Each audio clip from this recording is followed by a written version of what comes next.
പ്രകൃതി കലിതുള്ളിരിക്കുകയെന്ന് കേട്ടിട്ടുണ്ടോ? ഇന്ന് രാവിലെ നേപ്പാളിലുണ്ടായ ഒരു ലാൻഡ് സ്ലൈഡിന്റെ വീഡിയോസാണ്, ഒന്ന് കണ്ടു നോക്കി.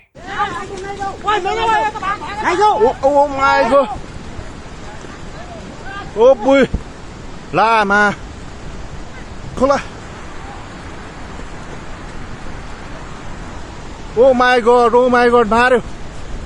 Mario, भाग, get out, भाग. चलो रहा यार.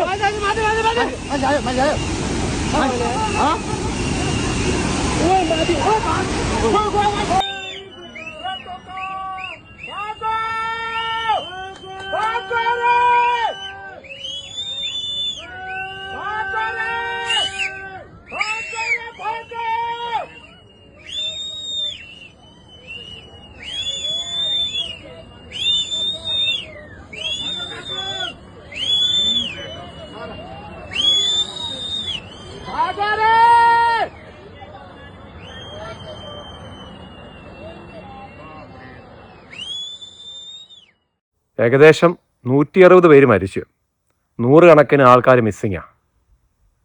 ഇത് ആദ്യമേ ഉണ്ടായപ്പം അവിടുത്തെ ഒഫീഷ്യൽസൊക്കെ പറഞ്ഞത് ഇതൊരു ഭൂമികുലുക്കത്തിൻ്റെ ഭാഗമായിട്ടുണ്ടാകാമെന്ന് പറഞ്ഞേ. പിന്നെ ഇതിൻ്റെ കുറച്ച് റിസർച്ചൊക്കെ ചെയ്തപ്പം മനസ്സിലായത് ഇതൊരു ഭൂമികുലുക്കം അല്ലായിരുന്നു, ഇതൊരു ലാൻഡ് സ്ലൈഡായിരുന്നു. പക്ഷേ ആ ലാൻഡ് സ്ലൈഡ് ഭയങ്കര സ്ട്രോങ് ആയിട്ട് ഭൂമി വരെയും കുലുങ്ങി. ഏകദേശം 5.2 മാഗ്നിറ്റ്യൂഡ് എർത്ത്ക്വേക്ക് പോലെ ഇത് തോന്നിയത് അവിടെ.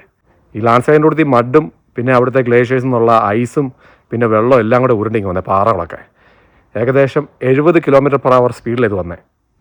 അത് മാത്രമല്ല, ആ അതായത് ആ മലകളിൽ നിന്ന് വന്ന വെള്ളത്തിൻ്റെ പൊക്കം ഏകദേശം 160 feet വരെ മേളിൽ പോയെന്ന് പറഞ്ഞാൽ വെള്ളം. അത്ര ഡിസ്ട്രക്ഷൻ ഉണ്ടായത്. ഇതിപ്പം നേപ്പാൾ ടിബറ്റ് ബോർഡറിലാണ് ഉണ്ടായത്. ഇപ്പോൾ ചൈനയുടെ കുറച്ച് ഭാഗങ്ങൾ നേപ്പാളൊക്കെ ആയിട്ടാണ് പോയേക്കുന്നത്. എനിവേ ഇഷ്ടം പോലെ ബ്രിഡ്ജുകൾ, റോഡുകൾ, ഇൻഫ്രാസ്ട്രക്ചേഴ്സ്, പവർ പ്ലാന്റ്സുകൾ, നമ്മുടെ ഡാമുകൾ എല്ലാം തകർത്തിട്ടുണ്ട്. ഇഷ്ടംപോലെ ടൂറിസ്റ്റുകളും പെട്ടിട്ടുണ്ട്. ഇനി ഈവൻ കേരളത്തിൽ നിന്ന് തന്നെ പാലക്കാട്, വയനാട് എന്നൊക്കെ പോയ കുറേ പേര് അവിടെ പെട്ട് കിടപ്പുണ്ട്. പക്ഷേ നേപ്പാൾ, ടിബറ്റ്, ചൈന ഇഷ്ടംപോലെ ആൾക്കാർ മരിച്ചിട്ടുണ്ട്. ശരിക്കും ഇതൊക്കെ മനുഷ്യനൊരു റിമൈൻഡറാണ്. നമ്മളൊക്കെ എന്നാ വലിയ അഹങ്കരിച്ചെന്ന് പറഞ്ഞാലും, എന്നാ വലിയ കോട്ട കെട്ടി താമസിച്ചെന്ന് പറഞ്ഞാലും, പ്രകൃതി ഒന്ന് തുമ്മിയാൽ മതി, നമ്മളൊന്നൊന്നുമല്ല.